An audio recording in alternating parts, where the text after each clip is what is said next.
நோவாவின் பெட்டகக் கதை. நீண்ட காலத்திற்கு முன்பு உலகம் புதிதாக இருந்தபோது மக்கள் கடவுளை மறக்க ஆரம்பித்தனர். அவர்கள் கெட்டவைகளாக நடந்து ஒருவருக்கொருவர் துன்பம் செய்ய ஆரம்பித்தனர். இது கடவுளை மிகவும் சோகமாக்கியது. ஆனால் நோவா என்ற ஒரு மனிதர் மட்டும்தான் கடவுளின் வார்த்தைகளை கேட்டு நல்லவனாக இருந்தார். நோவா ஒரு நற்குணமுடைய மனிதர். அவர் கடவுளை நேசித்தார். ஒரு நாள் கடவுள் நோவாவை நோக்கி, நோவா, இந்த பூமியின் மக்கள் தீயவைகளாகி விட்டார்கள். அவர்கள் என்னை கவனிப்பதில்லை, ஒருவருக்கொருவர் அக்கறை இல்லாமல் இருக்கிறார்கள். எனவே நான் ஒரு பெரிய மழையை அனுப்பி பூமியில் உள்ள தீயவைகளை சுத்தம் செய்யப் போகிறேன். ஆனால் நீ நல்லவனாக இருக்கிறாய், அதனால் நான் உனக்கும் உன் குடும்பத்துக்கும் பாதுகாப்பு கொடுப்பேன். நீ ஒரு பெரிய கப்பல், பெட்டகம் கட்ட வேண்டும் என்றார். நோவா அதிர்ச்சியடைந்தார். ஆனால் கடவுளின் வார்த்தைகளை கவனமாகக் கேட்டார். கடவுள் நோவாவுக்கு பெட்டகம் எப்படி கட்ட வேண்டும் என்பதை மிக நேர்மையாக கூறினார். நீ கடினமான மரத்தை பயன்படுத்தி பெட்டகத்தை கட்டு. அதனை தார் மூலம் நீர் புகாமலாக்கு. 3 மாடிகள் கொண்ட பல அறைகள் உள்ள பெட்டகம் கட்டு. அதற்கு 300 கியூபிட்கள் நீளம், 50 கியூபிட்கள் அகலம், 30 கியூபிட்கள் உயரம் இருக்கட்டும். ஒரு பக்கத்தில் ஒரு கதவையும் மேலே ஒரு ஜன்னலையும் அமை. நோவா கடவுளின் வார்த்தைகளை நம்பி அவர் சொல்வதற்கேற்றவாறு பெட்டகத்தை கட்டத் தொடங்கினார். நோவாவும் அவரது குடும்பமும் ஒவ்வொரு நாளும் கடினமாக வேலை செய்து பெட்டகத்தை கட்டினர். அவர்கள் மரங்களை வெட்டி, கம்பிகளை நடுவி, பெட்டகத்தை வலுவாகவும் உறுதியாகவும் கட்டினர். இது மிகப்பெரிய பணியாக இருந்தது.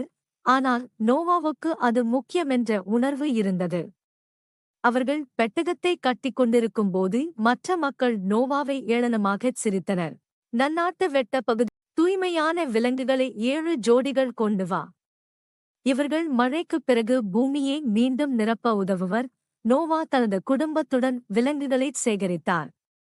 சிங்கங்கள், புலிகள், யானைகள், ஒட்டகச்சிவிங்கிள், பறவைகள், முள்நரிகள், பாம்புகள் மற்றும் சிறிய எறும்புகள் வரை ஒவ்வொரு வகையும் 2 வகைகளாக பெட்டகத்தில் இடம் பிடித்தன. விலங்குகள் அமைதியாகவும் நிம்மதியாகவும் பெட்டகத்தில் நுழைந்தன. அந்த மழையை எதிர்கொள்ள தயாராக இருந்தன. அந்த விலங்குகளின் பின்னர் நோவாவும் அவரது மனைவியும் அவர்களின் 3 மக்களும் சேம், ஹாம், யாப்பேத் மற்றும் அவர்களின் மனைவிகளும் பெட்டகத்தில் நுழைந்தனர். கடவுள் பெட்டகத்தின் கதவை மூடினார். பிறகு மழை ஆரம்பமானது. அது மழை பெய்தது, பெய்தது, பெய்து கொண்டே இருந்தது. வானிலிருந்தும் பூமியிலிருந்தும் தண்ணீர் பொங்கியது. விரைவில் பூமி முழுவதும் நீரால் மூடப்பட்டது. 40 நாட்களும் 4 இரவுகளும் மழை கொட்டிக் கொண்டே இருந்தது. தண்ணீர் உயர்ந்து கொண்டே இருந்தது. வீடுகள், மரங்கள், மலைகள் கூட மூழ்கின. ஆனால் நோவாவும் அவரது குடும்பமும் பெட்டகத்தின் உள்ளே பாதுகாப்பாக இருந்தனர். அவர்கள் வெளியில் மழையையும் காற்றையும் கேட்க முடிந்தது. ஆனால் கடவுள் வாக்கு தந்தது போலவே பெட்டகம் தண்ணீரில் மிதந்தது. பெட்டகத்தில் நோவா மற்றும் அவரது குடும்பம் விலங்குகளை பராமரித்தனர். ஒவ்வொரு விலங்குக்கும் உணவு, தண்ணீர் கொடுத்தனர். அவர்களை தூய்மையாக வைத்தனர். இது பெரிய வேலை. ஆனால் அவர்கள் பாதுகாப்பாக இருந்ததற்காக நன்றியுடன் இருந்தனர். 40 நாட்களின் பின்னர் மழை நிறுத்தியது. ஆனால் பூமி இன்னும் முழுமையாக நீரில் மூழ்கியிருந்தது. நோவா பொறுமையாகக் காத்திருந்தார். நீர்மட்டம் குறைய ஆரம்பித்தது.